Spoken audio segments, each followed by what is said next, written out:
we're gonna have to start from here. Pause. Okay.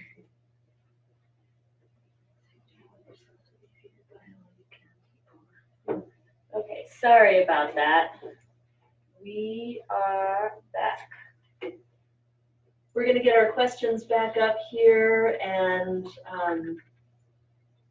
answer. Maybe we'll go over those last few one more time, just in case it froze up and you didn't hear us answer those last few questions. Okay. Was these. Okay. Okay, so we are going to start up again. This question was about, are the bathrooms locked? Do they need to carry a key? And does the room in Centennial Halls open with a key or their ID card?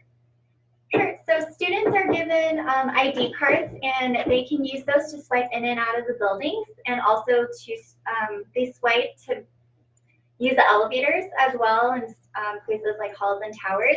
They will have a physical key for their room.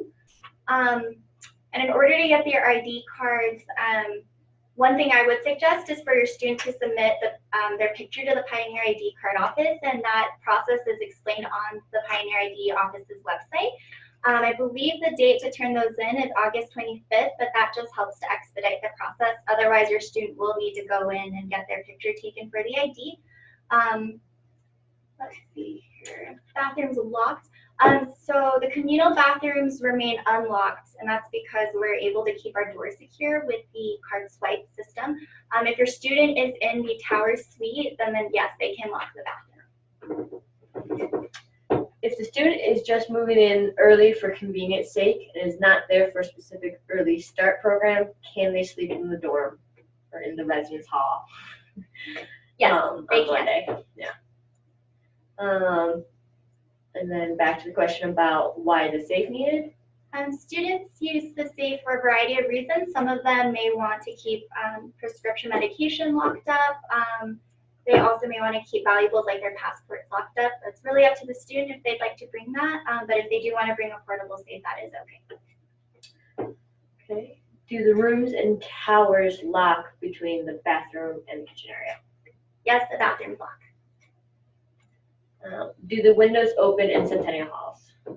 They do, but not too far.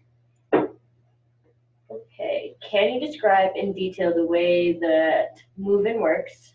Do we unload everything and then the parent parks the car? Does anyone get plywood for the beds? In other words, how good are the mattresses? Yeah, so move-in days, so what you'll do is we'll have our parking services folks out there to direct the traffic. And so when you pull up, yes, you'll take everything out of your car, we'll set it to the side, then you can go and park. And all of our parking lots for those areas are really close to the residence hall. So it's a 1 to 2 minute walk, if that, back to the residence hall. But you'll take everything out, you'll go park, you'll come back, and we'll have volunteers to help you bring that stuff into your parents or families, bring the stuff up to your actual residence hall room while your student comes into the building to pick up their keys to their room and their RTD pass and their check-in packet, so that we can make sure who they are, that we know that we've got them in the residence hall and they're going to be checked in. And then you spend the rest of the time just setting up your room. We don't have plywood for our beds. That's not something that students in the past or that we think is needed. So yes, we do have good mattresses and springs under them. Okay. Are lofts allowed in the rooms, ones that are high enough to accommodate desks underneath? No. Okay. Are there any more questions? Is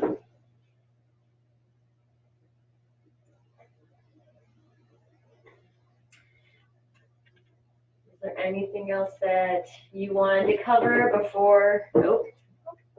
Do you have a recommendation for a laptop lock? I don't, but if you go onto our IT site, they will have some stuff for you on the IT site that they recommend to our students. So laundry, what is laundry like? We have laundry rooms in each of the residence halls on the bottom floor of each of the residence halls, and they can put money onto their Pioneer card and use it's a swipe system. So they use their ID and it takes the money off of their ID card for the washers and dryers. So no quarters. No quarters. Any suggestions on where to get a bike lock?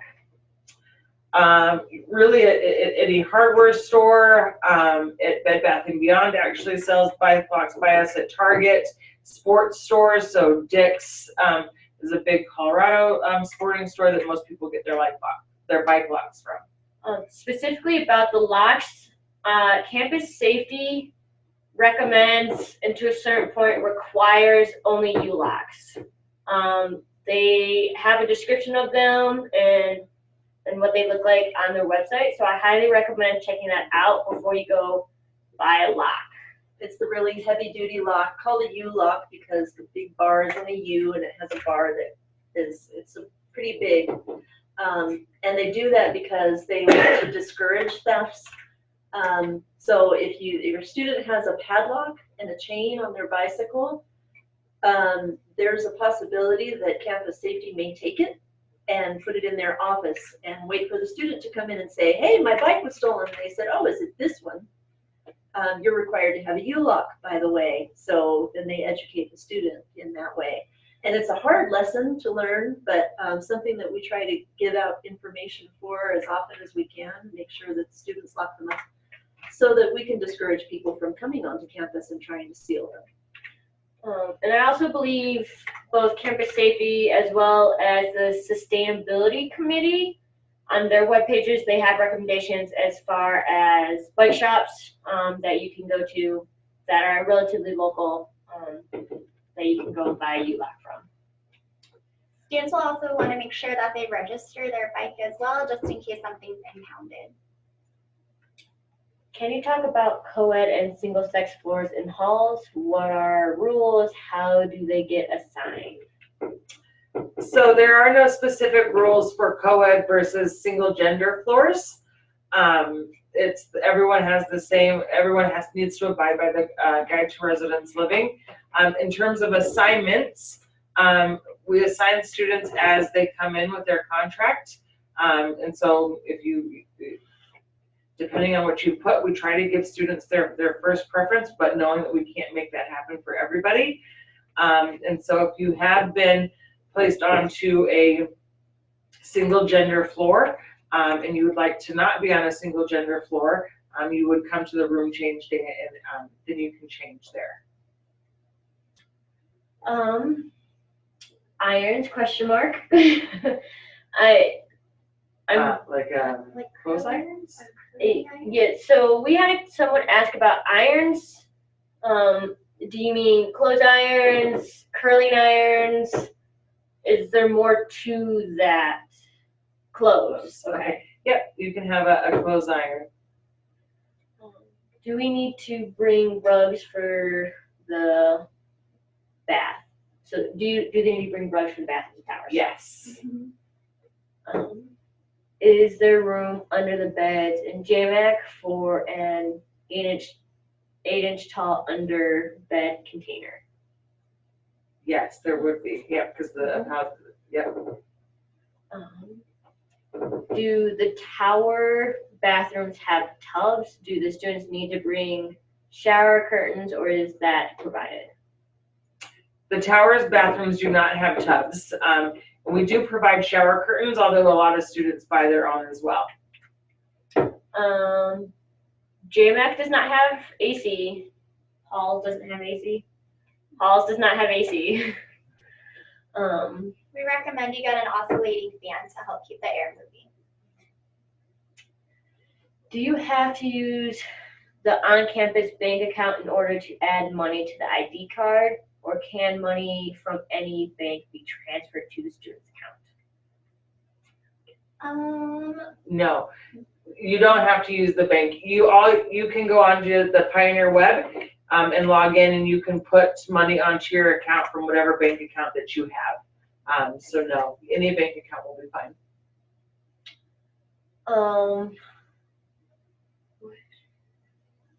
Okay, So what if a student has a medical emergency after hours? Yeah, that's a fantastic question.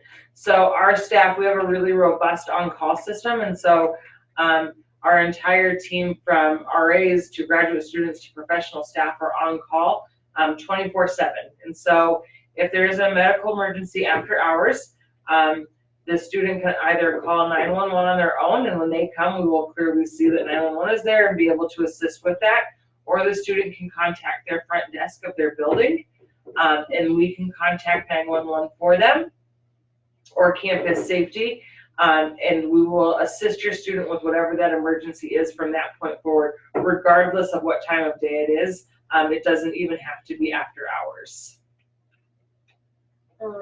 When will housing assignments be final for those on the wait list? So if your student is on the waiting list because they would like to switch rooms, we do take those requests in the order they've been received and place students as spaces open up.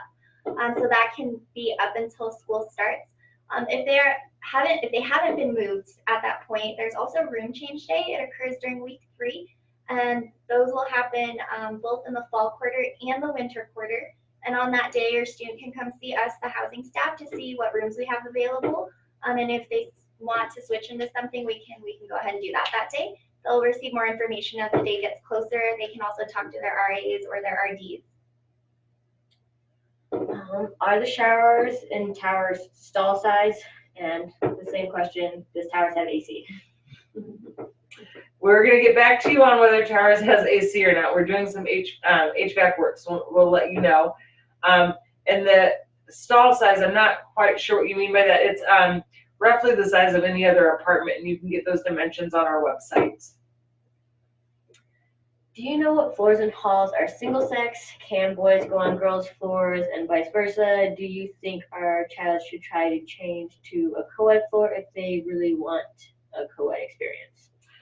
So we're not quite sure which floors. I don't know off the top of my head which floors are the single gender floors in Centennial Halls. We can certainly get that information to you. Yes,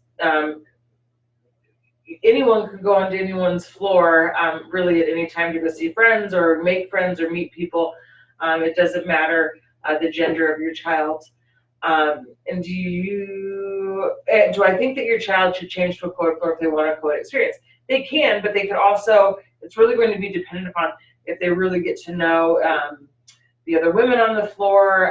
If they like that floor, then they don't need to move, but they'll have the opportunity to move at 3 different points during the year if they want a different experience. And we can certainly assist with that. But what I would suggest as of now is to really get to know the folks that are going to be on their community and then their floor, and then see how it goes, and we can arrange from there. Do the towers already have a refrigerator and a microwave in rooms? Yes, and they're actually suite style, so they will have their own kitchen. Are the dining halls open all day? No, they are not. They do have late dining though, and all of that information can be found on Sodexo's website. We can provide that website to you through a future email. I don't have it on top of my head right now. What is the layout of a triple room in towers? Is it the same size as a double?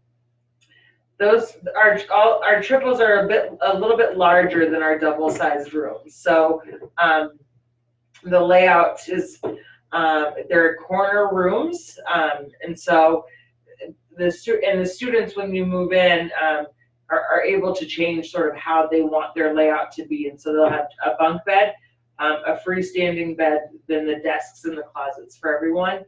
But in terms of configuration, it's a corner room, but the students then decide how they want their bedding and their furniture to be arranged in the room. Is the front desk manned 24/7? Yes. Where are the laundry facilities? Does each residence have their own? All of our laundry facilities are located on the first floor of each of the residence halls, and yes, they each have their own laundry facilities. And no, they don't take orders. How early can we move in on the 4th? So all of that information was provided in your student's housing assignment letter. We do have a staggered schedule, so it depends on whether or not your student has an odd numbered room or an even numbered room. And again, there's a whole section on move-in in that letter. Can you talk about residence hall activities, and are there structured opportunities to socialize and get to know other first years? Yes, and that is something that's really important. So it is the job of our resident assistants to really create the community on the floor and provide opportunities for all of our students to get to know each other socially and then educationally. And so at least once a week, within the first 2 weeks of your student being on campus with us, they'll have a one-on-one sit-down conversation with their RA to find out what they like, what they want to do, so that we can plan activities around those things that your child likes. But then we'll also have social, the RAs are required to do, I believe it's 8 socials, well, 1 social every week for the first month. So that's going to dinners, going to go grab ice cream, going to a movie, so that students who are a little bit shyer can get out and meet some folks. But then for the students who are not as shy, to really provide that community space to start to grow. Is the move-in letter in their DU email, or is that sent by mail? Yes, their housing assignment letter with move-in information was sent to their @du.edu email address. And if your student has questions about how to log into that, if they go to support.du.edu, there's a tab that says I need to know. And if they click on top 5 viewed articles, I believe the 1st and 5th, last I checked today, will have instructions on how to log into Microsoft 365 and access their email account.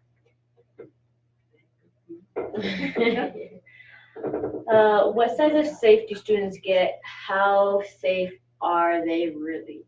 Students, we do not provide safes to students, but they are welcome to bring those in. They just can't, have them attached to the floor. So we suggest a portable type of safe. Students like to bring in the ones with the touchpad keys on them, and they're usually to hold like prescription medication or valuables like passports. Follow up on laundry. What form of payment do machines take? I think that's supposed to say Pioneer ID. Yep, your ID card. Yep. Yeah, they take your ID card. Do Centennial Towers provide internet for students, or do we have to provide our own?